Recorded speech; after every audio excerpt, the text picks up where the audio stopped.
Alright guys, welcome to Adam McKola TV. Jose Mourinho has just had his press conference ahead of Manchester United against Crystal Palace at Old Trafford. And guess what he's gone and said? Paul Pogba's injury is long term. Now this has sent Twitter and Manchester United fans into a little bit of a frenzy. They've gone into a frenzy, they've gone wild, and I think they just need to calm down a little bit. We already knew Paul Pogba was out until at least after the international break. There had been some rumours that he'd missed the Liverpool game, which is the first game after the international break, and he could even be out until the international break after that in November. But there has been no confirmation either way. And Jose Mourinho, in his press conference, when he was asked about Paul Pogba, he said he regards him as Zlatan, as Rojo, in terms of the players that he has no idea or date or doubt when they're going to come back. So he can't give a date. Now, I don't think he's saying Paul Pogba's out for 2, 3, 4, 5 months, like some people are seeming to expect.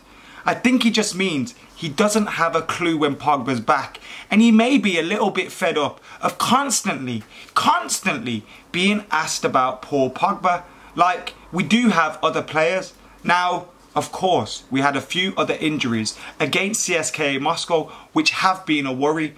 And Valencia, Jones, Carrick, Fellaini, Matic, they all missed that game. And Jose Mourinho has said Jones and Carrick are still out. So they are still missing. Now that's really frustrating, because finally, Phil Jones has started getting into this team. Finally, Phil Jones has been playing week in, week out. Finally, I was beginning to trust this guy again. And then this goes and happens. And we don't even have any idea when he'll be back, which is the most worrying thing. Is it just a little knock? Is he flu? What is it?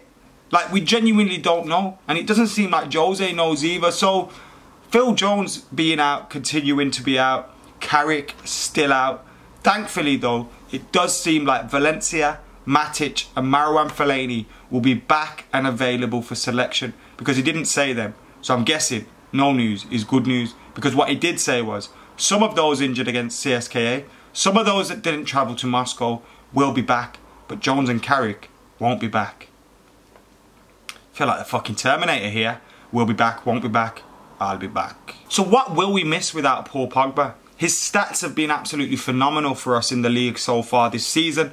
And when you just look at his stats, you think he provides us with everything. Defensive cover. He wins aerial duels. He can take on players. He can dribble past players. He makes chances. He scores goals. He literally does it all. He's a typical box-to-box midfielder that has kind of grown out of the game. We don't get them anymore. Since the arrival of central defensive midfielders and holding midfielders, you don't get many box-to-box midfielders. And I think Paul Pogba is one of those. He's a rarity in this modern game, and he's a fantastic player as well. Arguably our most important player, and it's a big miss for Manchester United. That's why I don't think Jose Mourinho is committing on giving a time span for when he's returning. He doesn't want to get people excited, and then if he's not fit and doesn't get back, then obviously they start to worry again. So I think just taking the pressure off Paul Pogba, taking the pressure off, that's all we need to do. Why do we need to stress him during his recovery? Whether it's 3 weeks, whether it's 3 days, it doesn't matter. He's not available for the game against Crystal Palace. That's all we have to worry about. And Jose has made a big point of commenting on taking one game at a time. As much as a cliche as it is. So who would I start in this game against Crystal Palace? Now, when you look at Crystal Palace, no goals, no wins this season in the Premier League. No Benteke, no Timothy Mensah and Roy Hodgson in the dugout. Everything is pointing towards a Manchester United win, and a comfortable Manchester United win. But Crystal Palace kept a clean sheet at Manchester City for a while. Then, once Manchester City made that breakthrough and Crystal Palace started to open up, lose spirit, etc, the floodgates opened. And the same kind of thing could happen at Manchester United. For as long as Crystal Palace keep a clean sheet, they will build in confidence. And they're not a poor team. I mean, over the last couple of years, they've done well in the Premier League. They're just playing badly in this moment in time. Of course, the loss of Timothy Mensah and Benteke, two of their best players from this season, huge losses for them. And I think that swings the tie in our favour even more. But this Crystal Palace side, they'll have some players probably playing that rarely get to play, the likes of whoever's taking Christian Benteke's place. So they'll be looking to take their chances and prove a point. And they've still got talent in their squad. So we can't go into this game with one eye off it, thinking it's 3 points in the bag already. But given our form, given their form, given our team, there's no excuses for not getting 3 points against Crystal Palace. This was where we lost ground in the race for the title and the race for the top 4 last season against these kind of teams.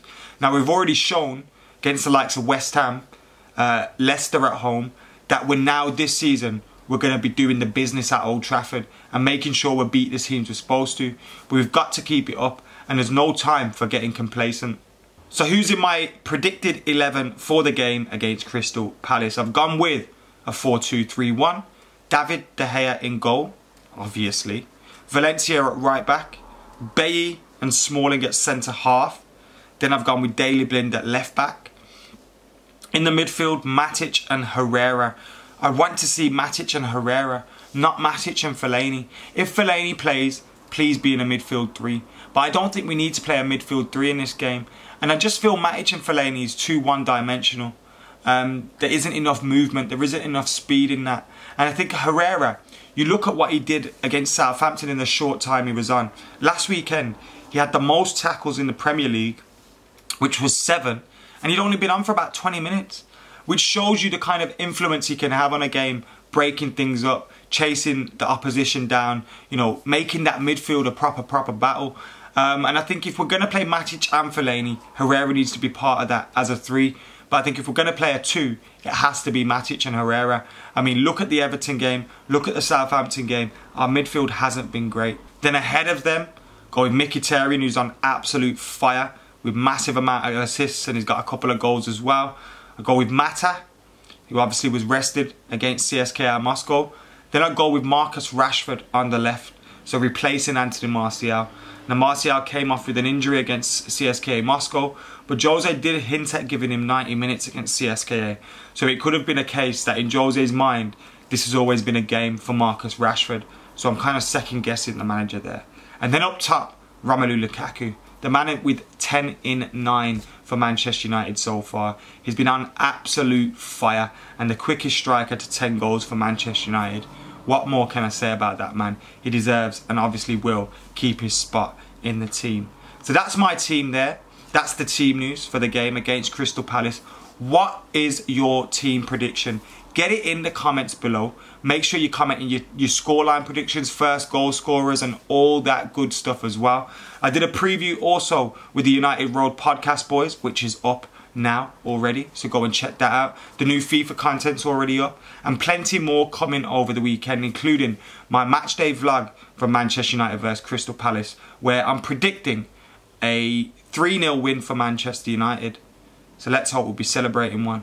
Anyway guys, I have been Adam McKola. This has been the team news preview prediction ahead of Crystal Palace. If you like this kind of show, what I'm thinking of doing is doing my live preview a day or 2 earlier than I usually do, and then doing this after the manager's press conference. So if you like the way I do this, then let me know in the comments below and I will keep it up. But thank you for joining us here at Adam McKola TV. You've been legends. I've been Adam. I'm out of here.